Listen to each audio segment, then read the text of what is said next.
Good morning students.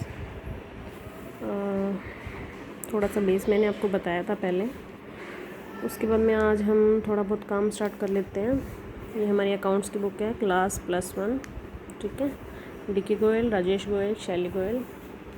अगर आप लोग बुक लेके आएंगे तो सेम आपको लेके आनी है, आर्या पब्लिकेशन की, डीके गोयल, राजेश गोयल और शैली गोयल की, ठीक है। कंसेप्ट बहुत अच्छे तरीके से इसमें दिए हुए हैं। तो आज हम अकाउंटेंसी का थोड़ा बेस स्टार्ट करते हैं, ठीक है। तो इसमें देखो क्या है आपका, सबसे पहले इंडेक्स दिया हुआ है। देखो आपको इंडेक्स में आपके टोटल 26 चैप्टर हैं, ठीक है। और रेगुलर क्लासेस हमारी होगी तो ये चैप्टर्स आपको करवाए जाएंगे। और अभी भी हम वैसे काम स्टार्ट कर रहे हैं।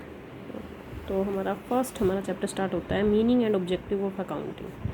कोई भी चीज़ पढ़ने से पहले आपको पता होना चाहिए कि हम वो चीज़ क्यों पढ़ रहे हैं, ठीक है।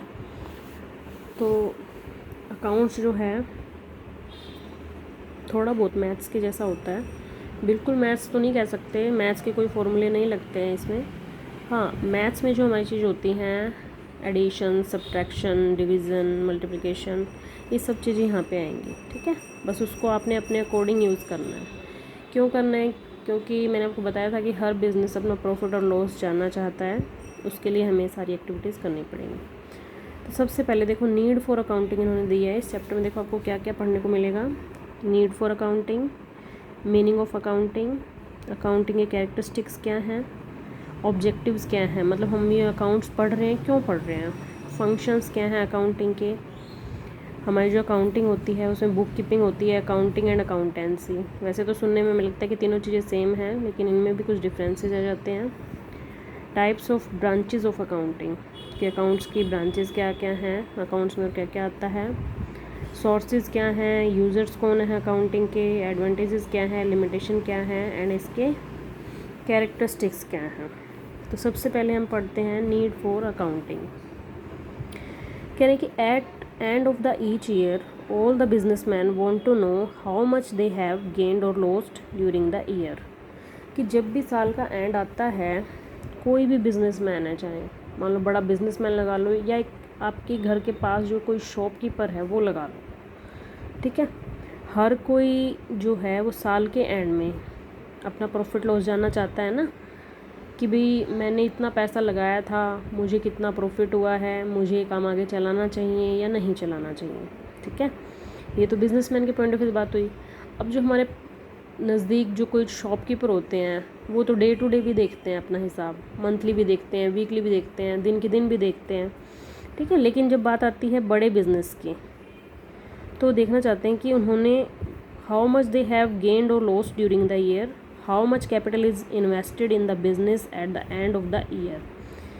आपको पता है कि कैपिटल जो शब्द होता है ना, कैपिटल हमारी नॉर्मल लैंग्वेज में हम कहें तो हम पैसा कहते हैं, उसको कैश कहते हैं, कि कोई भी काम शुरू करने के लिए हमें पैसा लगाना पड़ता है, ठीक है। तो अकाउंट की लैंग्वेज में उस पैसे को क्या कहते हैं, कैपिटल कहते हैं, ठीक है।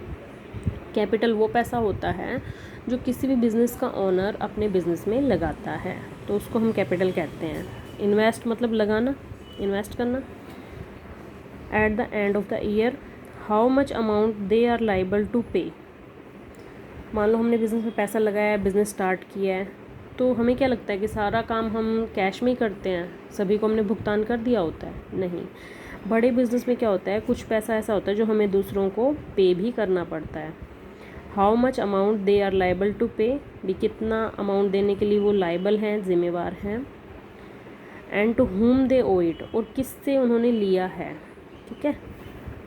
How much is owned to them, किसने उनसे पैसा लिया है, एंड बाय हुम, और किसने उनसे पैसा लिया है, और कई लोगों से जो ओनर होता है उसने भी तो लिया होता है ना पैसा।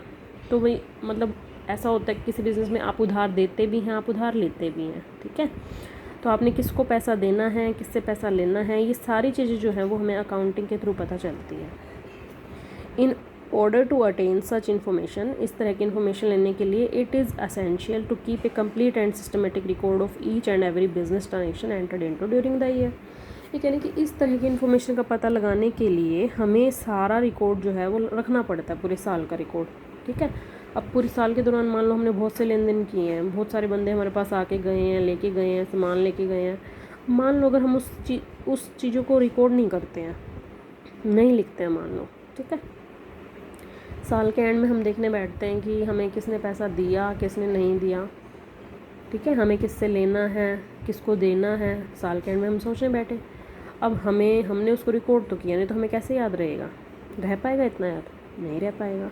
तो इसीलिए हमें उसको रिकॉर्ड करना ज़रूरी है, और जिस सिस्टमेटिक वे में हम उसको रिकॉर्ड करते हैं ना, वही हमने किस में सीखना है, अकाउंटिंग में यही चीज़ सीखनी है कि हमने अपने ट्रांजेक्शन को सिस्टमेटिक वे में कैसे रिकॉर्ड करना है, ये चीज़ें हम इसमें सीखेंगे, ठीक है।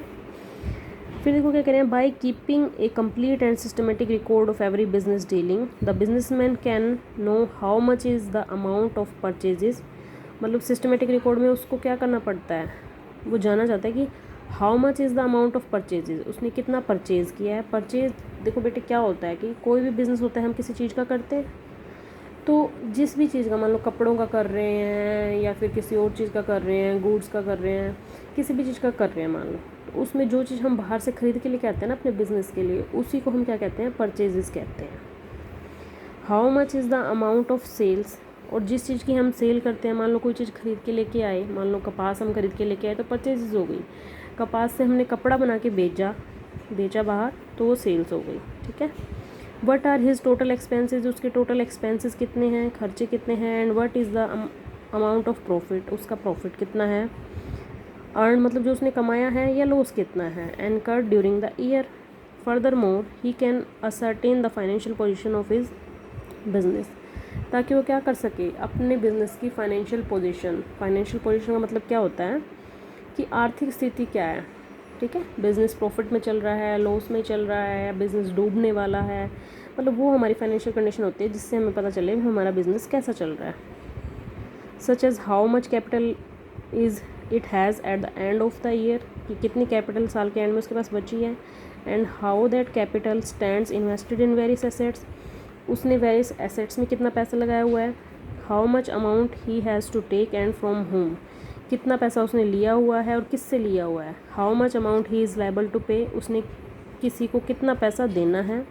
Besides the properly maintained accounts are helpful in assessment of income tax and sale tax and are accepted as a proof in the court of law wherever needed, ठीक है। मतलब अकाउंट्स के द्वारा हमें पता चलता है कि हमें इनकम टैक्स कितना देना है, सेल टैक्स कितना देना है, और जो हमारे अकाउंटिंग रिकॉर्ड्स होते हैं ना, यही एज ए प्रूफ कोर्ट में हम शो कर सकते हैं।